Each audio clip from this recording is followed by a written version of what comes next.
क्या माया के नियमों को टाला जा सकता है? माया में तो हर नियम संभव है, कोई भी अनुभव कभी भी हो सकता है, हर नियम तोड़ा जा सकता है माया का। लेकिन जो नियमबद्ध है, जो पहले से नियमों में बंधा है, वो नहीं कर सकता। वो जैसे मनुष्य नियमों से जन्मा है। नियम नहीं होते तो मनुष्य नहीं होता, चाहे वो भौतिकी के नियम हो, चाहे जीव विज्ञान के नियम हो, चाहे वो मानसिक नियम हो। वो पहले से ही नियमबद्ध है, नियमों से बंधा है। अब वो नहीं दूसरे नियम तोड़ सकता।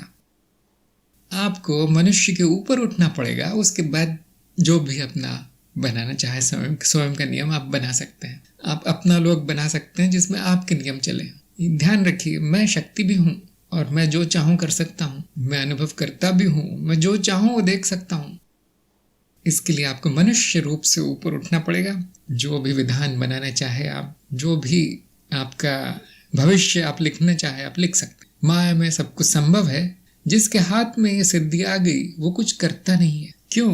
क्योंकि उसका कोई तर्क नहीं है, उसका कोई उपयोग नहीं है। क्यों? सब कुछ मिथ्या है। मिथ्या में बदल कर आप करेंगे क्या? मिथ्या को बदल भी देंगे तो भी मिथ्या ही रहेगी। इसलिए ज्ञानी का लक्ष्य है इन छोटे मोटे चमत्कारों से ऊपर उठना, माया को नियंत्रित करने के फेर से ऊपर उठना। यदि आपको कुछ दे दिया जाए कि देखिए ये सब झूठ है, तो आपकी क्या इच्छा रहेगी उसको बदलने की?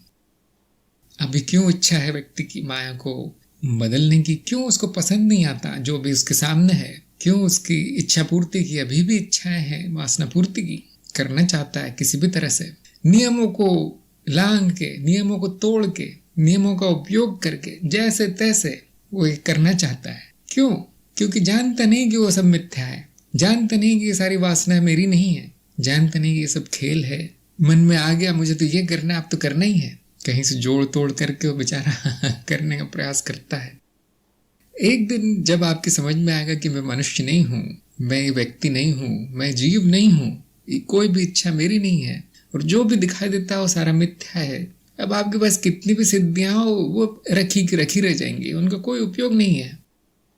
इसलिए कहते हैं कि जो अज्ञानी होता है वो सिद्धियों के पीछे भाग रहा होता है, वो वही सिद्धियां दिखाने का प्रयास करता है कि देखो मेरे पास सिद्धियां हैं, देखो मैं भविष्य बदल सकता हूँ, देखो मैं अपनी मृत्यु आगे बढ़ा सकता हूँ। और जो योगी या ज्ञानी होते हैं वो हंसते हैं उसके ऊपर। क्यों? क्योंकि वो जानते हैं कि जो भी यहाँ पर है वो संपूर्ण पहले से है, पूर्ण पहले से है, सुंदर पहले से है। वो लोग ये सब नहीं करना चाहते, नियम भी हम तोड़ना नहीं चाहते, वो बदलना नहीं चाहते कुछ भी। सब कुछ लिखा हुआ है, ये बात सत्य है, लेकिन जो चाहे वो लिखा जा सकता है, ये बात भी सत्य है। माया में सब संभव है।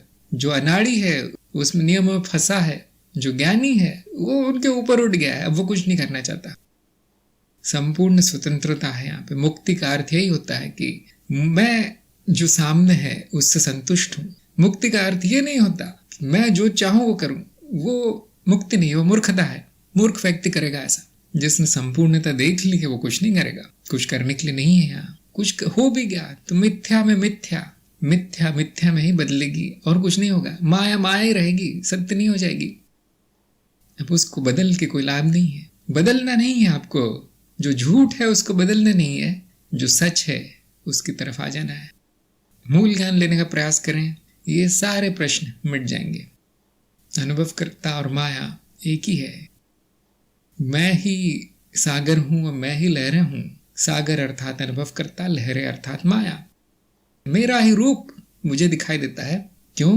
क्योंकि चित्त नाद को अनुभव में परिवर्तित कर देता है और इसी अनुभव को हम मायावी अनुभव कहते हैं। क्योंकि जो उसके पीछे है अनुभव के, जो उस परिवर्तन से पहले है, वो नहीं देखा जा सकता। वो मैं स्वयं हूँ। अनुभव करता ही अस्तित्व है और अस्तित्व का बदलता हुआ रूप जो कि बदल नहीं रहा है, संभावित रूप है, वो माया के रूप में दिखाई देता है। समय में, स्थान में, देश में, काल में, रचनाओं के रूप में, तन्मात्राओं के रूप में मुझे मेरे ही दर्शन हो रहे हैं।